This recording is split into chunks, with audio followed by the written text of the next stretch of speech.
नमस्कार दोस्तों, मेरा नाम दीपक शुक्ला है और हमारे चैनल अष्टावक्र गीता ज्ञान पर आपका स्वागत है।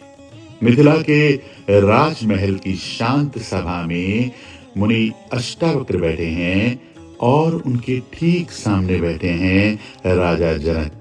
लेकिन अब यह वही राजा जनक नहीं थे जो मुनि अष्टावक्र के सामने कुछ प्रश्न लेकर आए थे। ऐसा लगता है जैसे कुछ टूट गया है और उसी टूटने में कुछ अनंत प्रकट हो गया है। मुनि अष्टावक्र ने जनक को कोई जटिल साधना नहीं दी थी।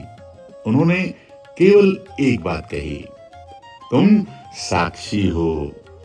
और जब यह वाक्य सिर्फ सुना नहीं गया बल्कि राजा जनक के भीतर उतर गया तो जनक के भीतर पहली बार शांति नहीं बल्कि पहली बार स्वयं का दर्शन हुआ। मुनि अष्टावक्र ने राजा जनक को कोई जटिल साधना नहीं दी थी। उन्होंने केवल एक बात कही थी कि तुम साक्षी हो। और जब यह वाक्य सिर्फ और सिर्फ सुना नहीं गया बल्कि राजा जनक के भीतर उतर गया तो राजा जनक के भीतर पहली बार उन्हें स्वयं का दर्शन हुआ। और उसी क्षण राजा जनक के भीतर से यह स्वर उठता है, अहो अहम नमो मह्यम। राजा जनक आश्चर्यचकित होकर बोले, अहो मैं स्वयं को प्रणाम करता हूं। यह वाक्य बहुत खतरनाक भी है अगर इसे समझे बिना दोहराया जाए, क्योंकि मन तुरंत इसे अहंकार बना देता है। लेकिन यहां मैं अहंकार का मैं नहीं है। यह वह मैं है जो अजन्मा है और अनंत है।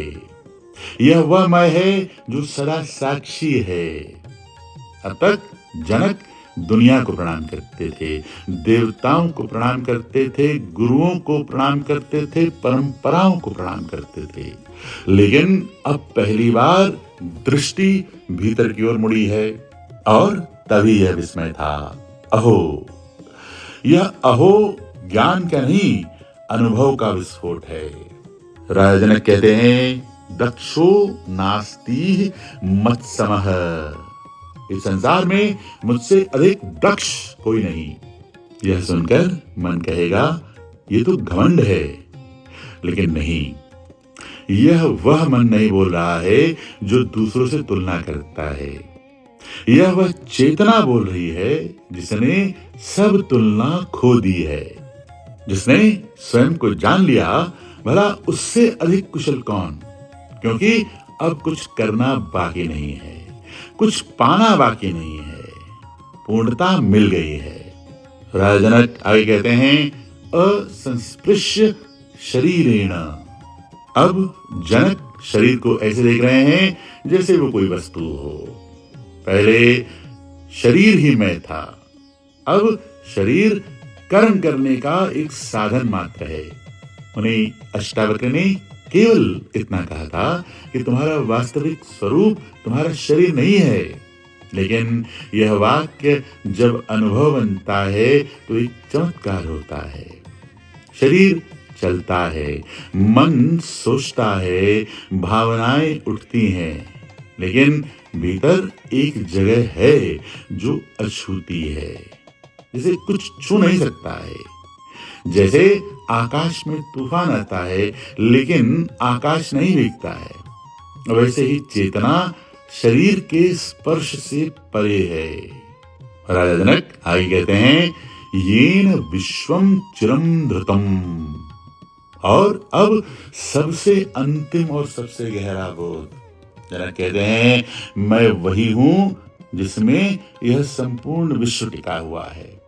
यह कोई दर्शन नहीं है, यह सीधा अनुभव है। जैसे सपना मन में टिकता है वैसे ही यह संसार चेतना में टिका हुआ है। पहले जनक सोचते थे मैं इस संसार में हूं, अब वे देख रहे हैं कि संसार मुझ में है। अब संसार का भय कहां, अब हानि लाभ का भय कहां, क्योंकि जो मैं वास्तव में हूं वह कभी बदलता ही नहीं है। मुनि अष्टावक्र मुस्कुरा रहे हैं, क्योंकि गुरु का काम यहीं पूरा हो जाता है। शिष्य अब शिष्य नहीं रहा, वह स्वयं सत्य हो गया है। और जैसे ही हम भीतर देखते हैं तो उत्तर नहीं मिलते, हमारे प्रश्न ही समाप्त हो जाते हैं। और तब भीतर से एक ही स्वर उठता है, अहो मैं स्वयं को प्रणाम करता हूं, क्योंकि मैं वही हूं जिसमें यह संपूर्ण अस्तित्व स्थित है। धन्यवाद।